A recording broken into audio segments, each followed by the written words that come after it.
Okay, 96a at the Mishnah. The Kohen Gadol will bring his daily offering. I believe it was 12 breads. It's called the Chavite Kohen Gadol. So his lishasan varikasan, his kneading and his setting up, forming, and the afiyasan, all of it was done inside, as opposed to the previous Mishnah. We had different opinions. This one is all done inside of it. Dochos esa Shabbos, and it pushes away Shabbos.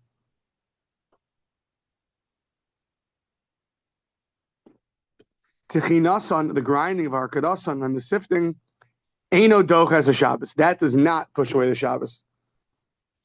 Klal Amar Rabbi Kiva. Says Rabbi Kiva a general rule regarding the different procedures done with the sacrifices, especially the Menachos.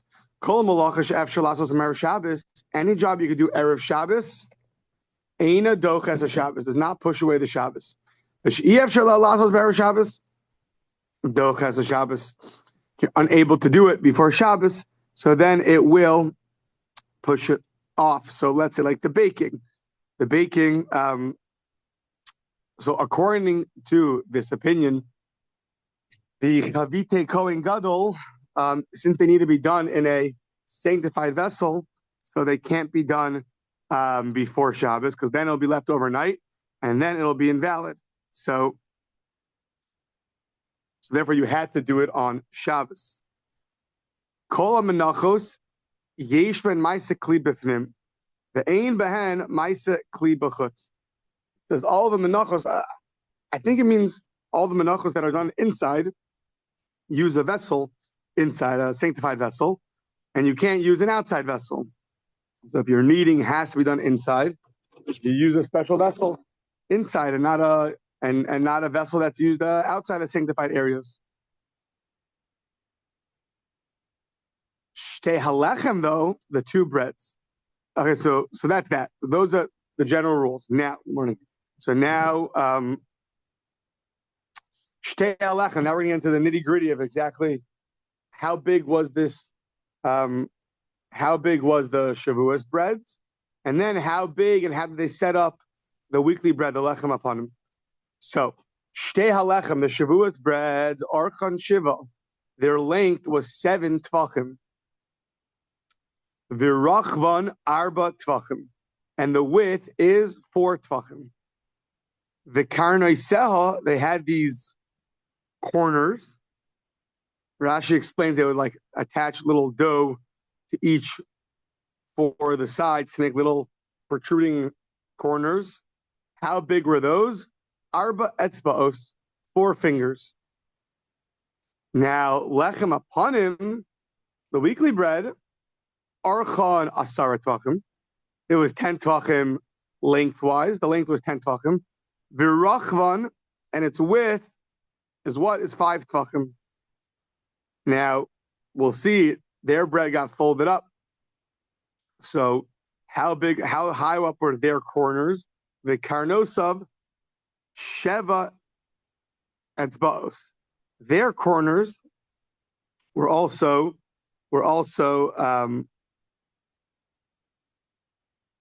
there were seven finger lengths. So the other one was 4. This one is 7. Rabbi Yehuda Omer shelo titesh. You shouldn't make a mistake. A way to remember it is Zadad Yahaz. So Zadad is the Shavuos one, 7 by 4 by 4, and the weekly one is Yahaz, is 10 by 5 by 7. Now Ben Zoma says,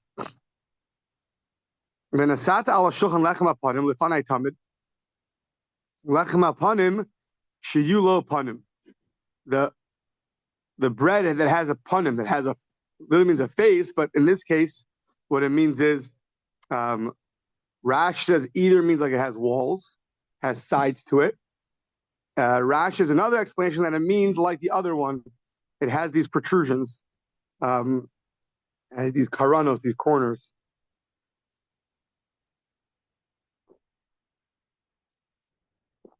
Okay. Now, how big was the shulchan?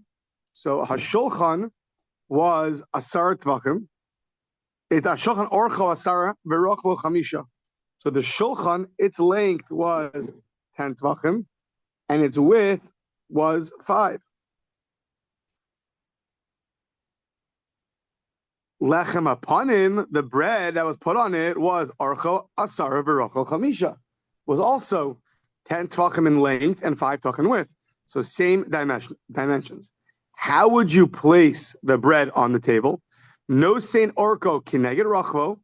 You would put the width of the bread kineged rachvo, kineged the length of the bread kineged the rachvo shal shulchan. So to the width of the table. So the width of the table is 5 tvachim. Why? That's all it is. The length of the bread is 10 tvachim.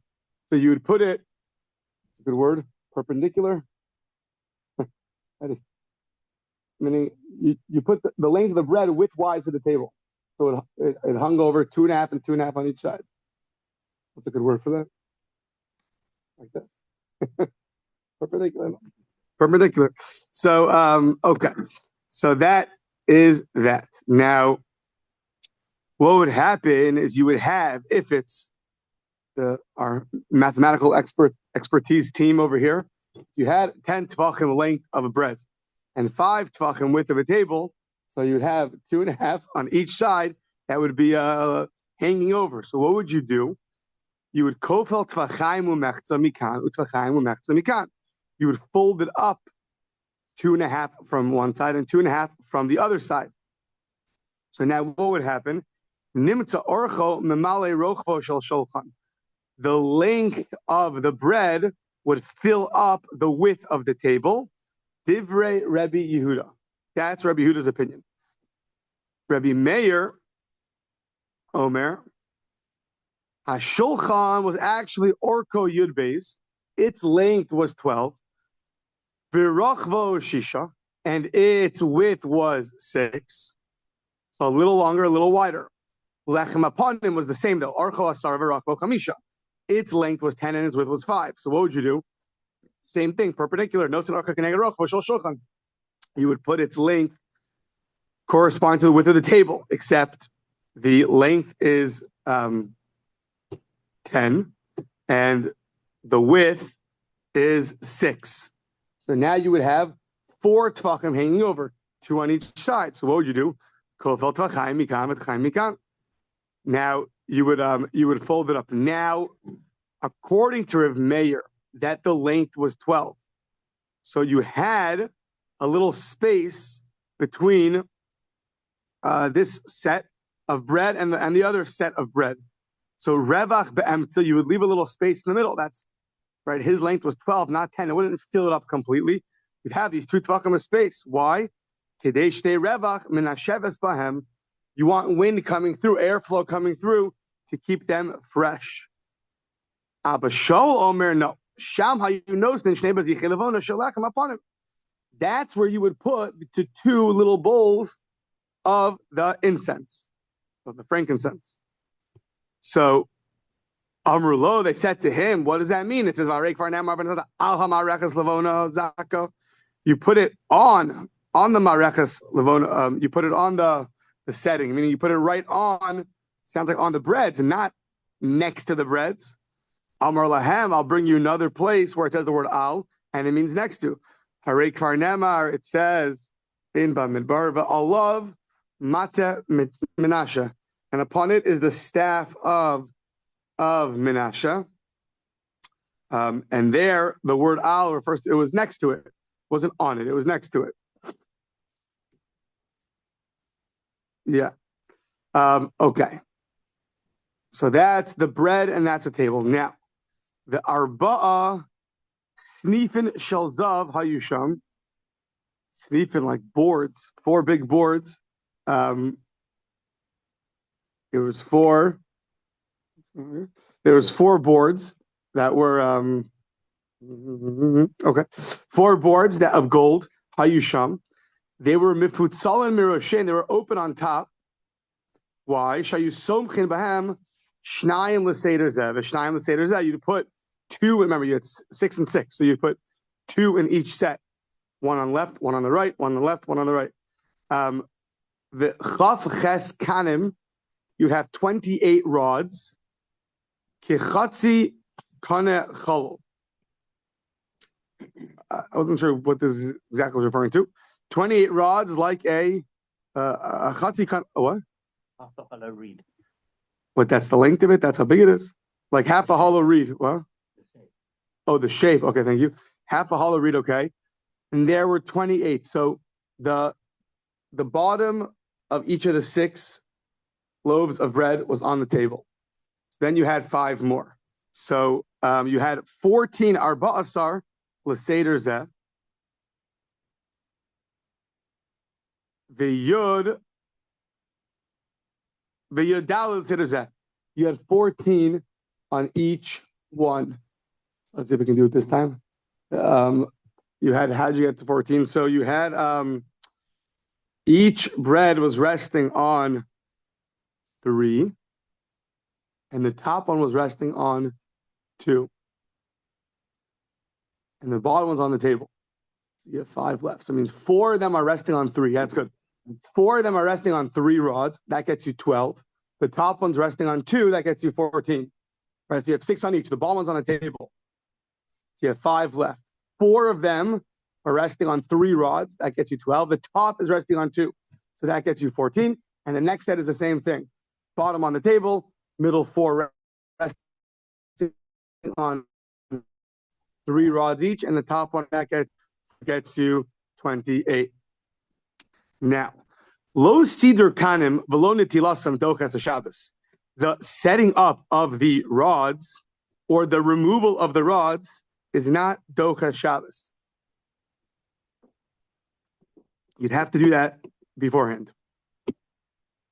Ella nichnas me'erev Shabbos, come erev Shabbos. The shom tov v'nosta l'orcha shel shulchan. So you got to remove it and place them, rearrange them according to the length of the shulchan. You take them out, show them from each their image, and so take it out from across the length of the table. And then tomorrow on Shabbos, you come and set up the table. Set up the table, but you don't put the reeds the way they're supposed, the rods the way they're supposed to until Motzi Shabbos. You're going to come erev Shabbos, remove them from the breads, just leave them across the length of the table. On Shabbos, you're going to come and set up the bread. However, Motzi Shabbos, you're going to come and put the rods, we'll see, between each of the breads. Okay, finally, the end of the long Mishnah says, Kol hakelim shayu b'mikdash, orkan li'orko shel bayis. So all the vessels of the temple, like the table, the way they were set up was from east to west. So I think that it means that its length is from east to west. So if you're walking into the base of Mikdash, so and you're walking towards the Kodesh HaKodashim, so you would encounter the table on your right, but it would be lengthwise on your right. It wouldn't be it would be lengthwise going from east to west. So I think except for the Aron Kodesh, was the north to south, but either way, that's what it says. Okay, says the Gemara. Kol Menachos yesh ben ma'aseh kli b'fnim. The Menachos in the beginning of the Mishnah says that the Menachos that require to be done inside require a vessel that's holy to do it only inside, not outside. Sholos Rabbi Minayin. What Sholos Rabbi Zuminayin? What's the source of this? Amar lahem harehu omer v'yom Elizah makom asher yivashim shama kohanim. And then the verse says from Cheskel, "Es ha'asham es hachatos asher yofu es hamincha levilti hotzia lachatzer hachitzona lekadosh es ha'am." So the place that they're going to be cooking up the asham and the chatos, and then it compares it asher yofu es hamincha. That we're going to be baking the mincha. Just don't take it out to the outside area. What do we see?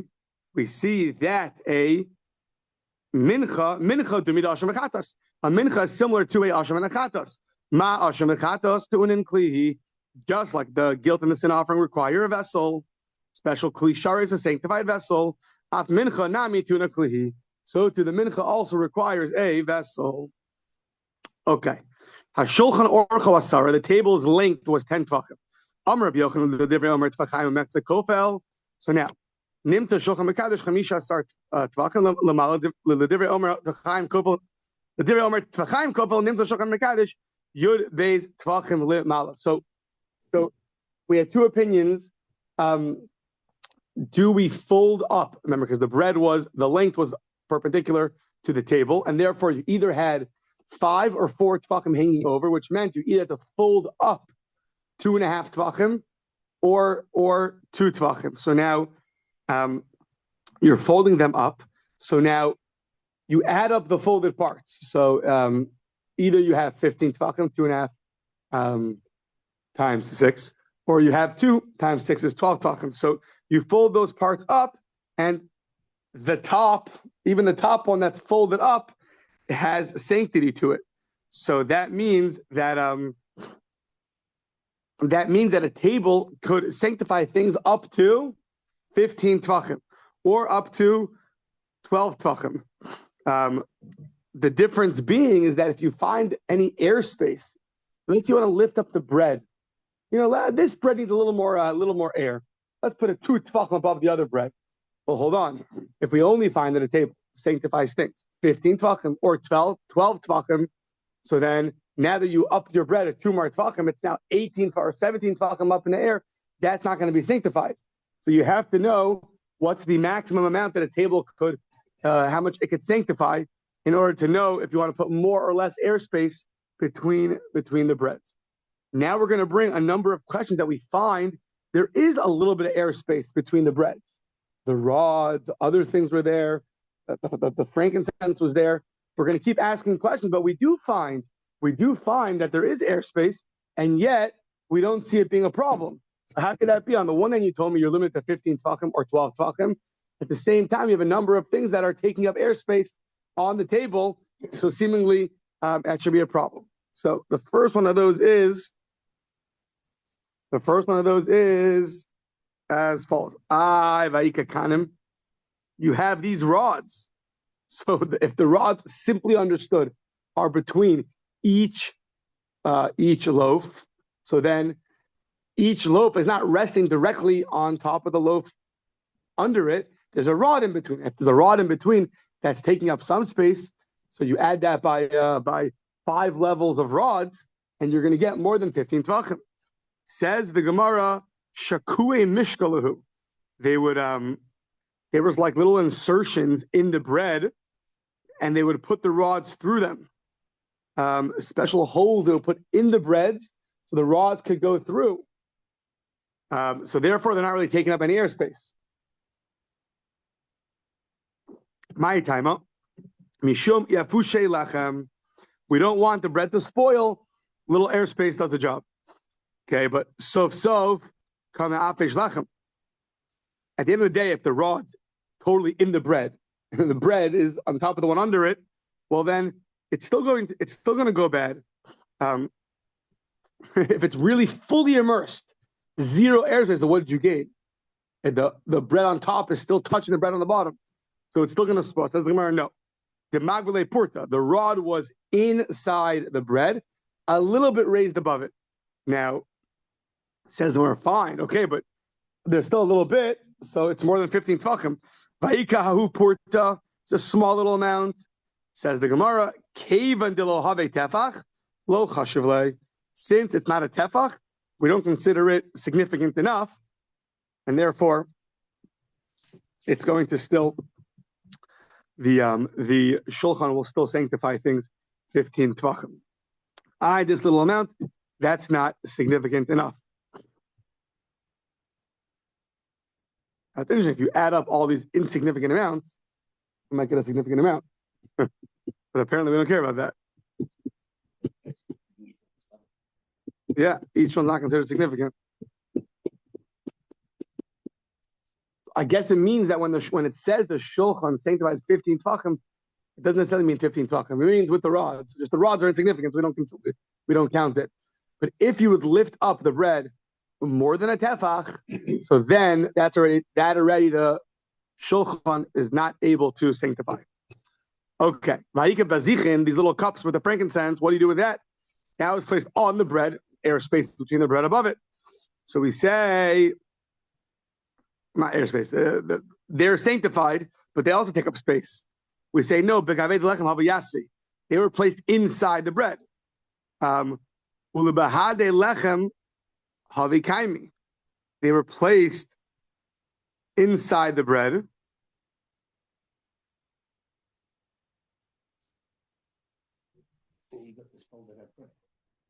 Yeah, what's lubahadi lechem? Meaning inside, it was put inside of it. Meaning inside the folds. What? That's arid. Meaning it's not the same thing twice. Meaning it's inside and it's really inside the fold, so it's not taking up any extra space. So okay. Vaika karanos. There was these parts on the walls, the protrusions of the bread. It says that there. No, one second. This part means folded. Oh, yeah, oh, you're right. Yeah, good. The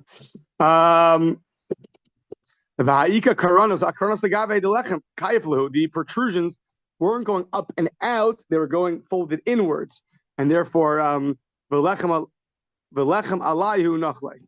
the protrusions were folded inwards, and the bread was resting upon them. So, meaning they weren't outwards, taking up more space; they were inwards, and the bread was on top of that. So, also, they didn't take up any height. Next page. Va'ika. Okay, now we have that the table had a golden frame. Ha'ika mizgarto. So, and its height was a tefach. So if you put, right now we're assuming table, frame, bread. You just gain a tefach. That's now 16 tvachim. So it says the Gemara, there's two opinions. The Amar, Va'ika mizgarto. No, Kiman Amar mizgarto lamata haisa. You're going, when we say 15, according to the opinion that the setting, the frame, was actually under the table. So you have the table, and right over here, right here was they'll put a frame. So what do you do with the opinion that says that the frame was above the table and not under the table?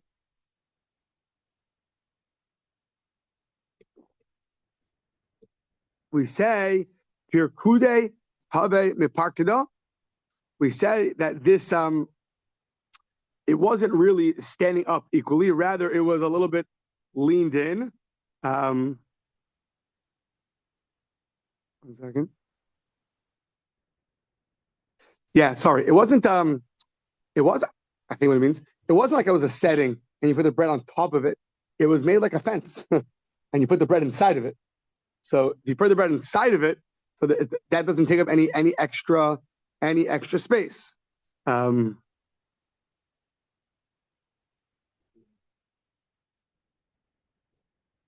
Yeah, the point that the bread's not. We think it's like a setting. So you imagine a tefach tall tablecloth, right? Something like that. But or like when you the fancy settings you have at tables where you put the cake in the middle on this nice setting. That's not what it was. It was really like a fence, like a frame, and therefore the bread was inside the frame, and therefore the bread is not raised up anymore. Yeah, fine. Kid the Tanya, as it says in the Brisa, Rabbi Yossi Omer, lo hayasham snifin. There was no lo hayasham snifin. Well, there was no boards.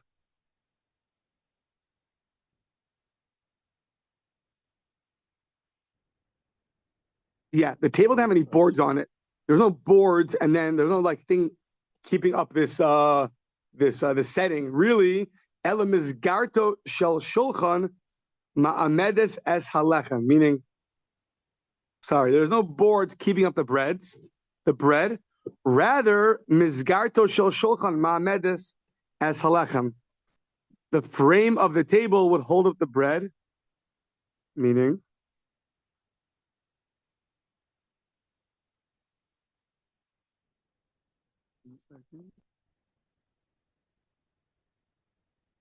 It sounds like it was on the. It wasn't so much of a fence; it was more of a setting, a gold setting on it.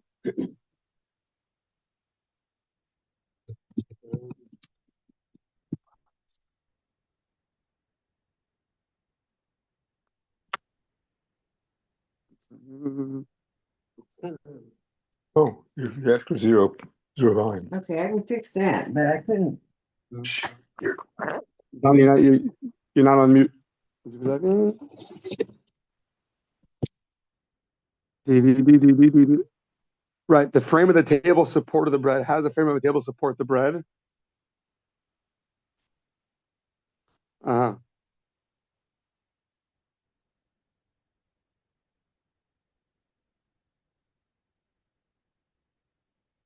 What do you do with? Mhm. That makes it more than 15 tefachim.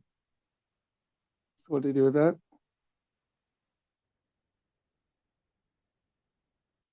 One second.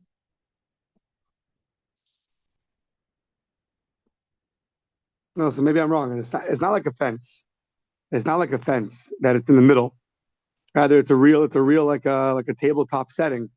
So according, just back up for a second, that was on top, it was parkuda heaven mefarkida. So it was bent upward outside, and the bread was on the inside. Okay, so it's still the bread's not on the frame.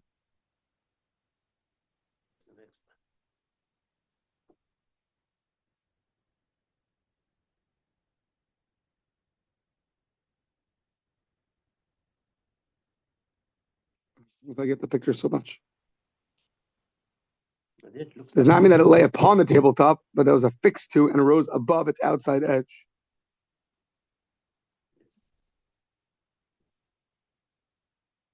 I don't know if I understand it.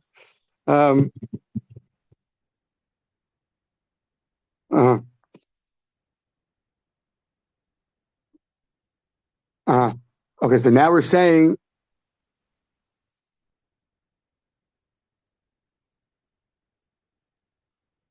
bent upwards. So now we're going to say that even if you say that, so it's really not like a fence; it's more like this tefach thick, setting on top. But now we're going to say that even if you hold that this frame was on top, but still the bread did not rest upon it. So let's see how we do that. So it says, we say Kedetanya, Rabbi Yossi Omer lo hayasham snifin. There weren't any props, any boards holding up the bread. Elo mizgarto shel shulchan ma'amedes as alechem. So rather the frame itself held up the bread. Okay, Amrulo, they said to him, mizgarto lamata haisa. They said no, this golden setting that went across the table was actually under it, not above it. Yeah.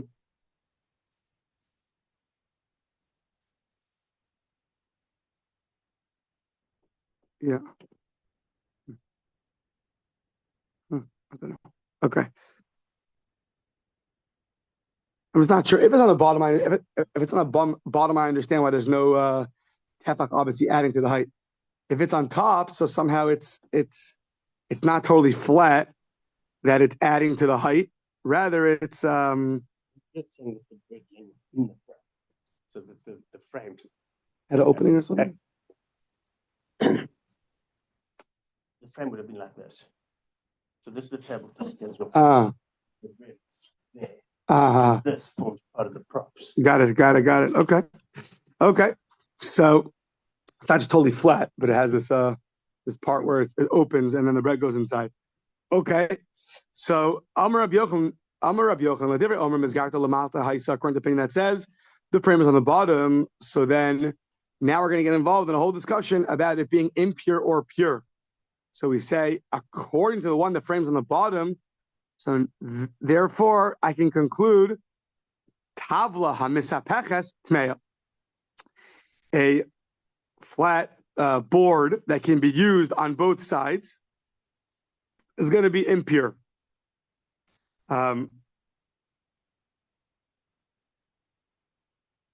Now, usually if you have a flat piece of wood with no receptacle, so then that does not makabel tuma. But something flat which is used on both sides could be makabel tuma. Now, and our precedent for that is the table. the table that has on top of the bread on the bottom this frame, so it's something which can be used on both sides. So therefore, you can conclude from there that a regular piece of wood, even though it's totally flat, has no receptacle to it, but if it's used on both sides, it'll also be something which is susceptible to tuma. So l'divrei Omer mizgarta l'mala haisa tavla misapeches tibayilach. But if you hold that the mizgarta was on top, the frame was on top, so now you have a question: is a tavla misapeches is a regular piece of wood that's on both sides that can be used on both sides? Is it or is it not mekabel tuma? You don't have a proof from the table anymore. Michlal de shulchan bar kibule tumahu, which would then tell you that it sounds like the table is something which is mekabel tuma. But 1 second, why is the table something which is mekabel tuma? It's a kli eitz asu lenachasu. It's a piece of wood, but what's it used for? For resting.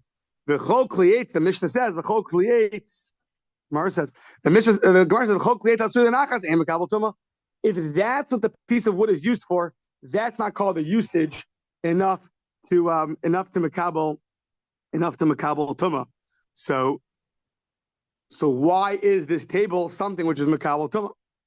My time, we need it to be similar to a sack.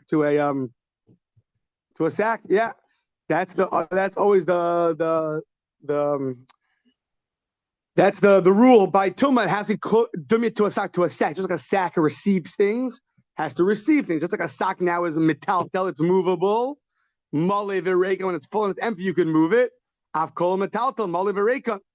So to anything which is movable when it's full, when it's empty, is mekabel tuma. The table is used to just have things rest on it. It doesn't move. It's stationary. So how can you say that our table is going to be mekabel tuma? To that we say, no, the shulchan was moved. Very interesting. What was it moved for? Shulchan not metaltel male v'reika. It was also moved when it was full or empty, like Reish Lakish. So, trespasser, Perza, not allowed. So, how do you get in? How's it go?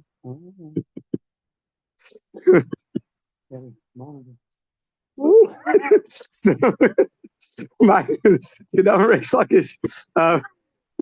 Too soon. So, Reish Lakish, on the table which is pure, sounds like michlal de ikatame. It sounds like it could become impure. How could it become impure? Must be it's movable. Why is it movable? When do you move the table? So we say,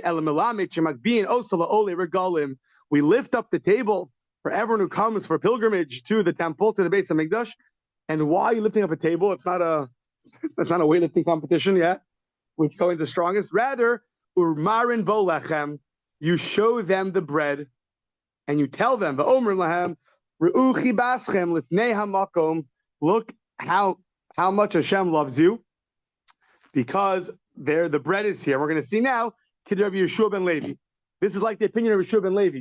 The Homer Rabbi Yeshua ben Levi, neis gal nasa b'lechem upon him, a big miracle happened with the bread, siluko kisiduro. Not like our food that's cooked. When you take it out, right, when we make the fresh bread, a week later, it's not so fresh anymore. This bread, when you removed it the next Shabbos, so it was kisiduro. It was the same as when you put it there. Shenemar, as the verse says, Lasum lechem chom biyom hilachcho, that it was hot the day you took it. The same way it was fresh and warm when you put it, it's fresh and warm when you took it off. Miracle. The tape. Yeah, so that's why the table is movable, because we showed people the chiba, the endearment that Hashem has for us. I think somebody once asked, how did everyone see it? You don't bring it outside the area that it's in. You have to lift it up somehow. There's a roof, no? I don't know if you, maybe I'm wrong. Maybe you do bring it outside its area. Yeah. Yeah. Okay. Now the tape of clay, mishum sipui. Why don't you tell me that even if you didn't lift up the table, and even if it's not movable, it still can be makabel tuma, because mishum tzip, because what covers it is what covers the table is what's metal? It's a metal covering. The plating, kind of just plating. You have a gold plating on the table. So the plating, you should go after the plating. So here's the question. Do you go after the material that the item was made with, or you go after the plating? So, okay. So it says, Milo Tanad is not in the Mishnah, Hashulchan, the Hadulbaki. So you have the table or a dulbaki, some kind of dulbaki. What's a dulbaki? A wooden chair, okay. Shenifchasu, that got broken. Oh, shechifan b'shayish, or they were covered over, plated with marble. Now, marble is made from stone. Stone is not makabel tuma. B'shayir behen makom, but you left over a little area for hanachas kosos, to place cups. So tmei, if you have an area that is not marble, then it's going to be tamei. Rabbi Yehuda Mer makom hanachas chatichos.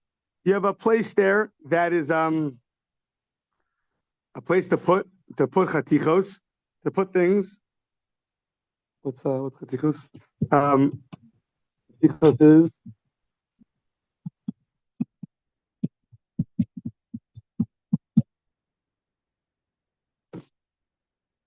to put a piece of bread, a piece of meat. So either you left a place that's not marble to put cups, or to put meat. So now says the Gemara, shire in low, shire low. It's only if you left a place that's not coated with marble, then it's going to be impure. But if you didn't leave that, so even though the table might be made of material that's used for that's susceptible to tuma, but its plating, its covering is not. Now, maybe you'll say the chitema kambetzipoy omed kambetzipoy she'ena omed. So maybe you'll say there's a big difference because you only go after the covering, the plating, when it's set in stone, and it's set in stone, like nailed into the table, and the covering on the table wasn't nailed in, and maybe that's the difference.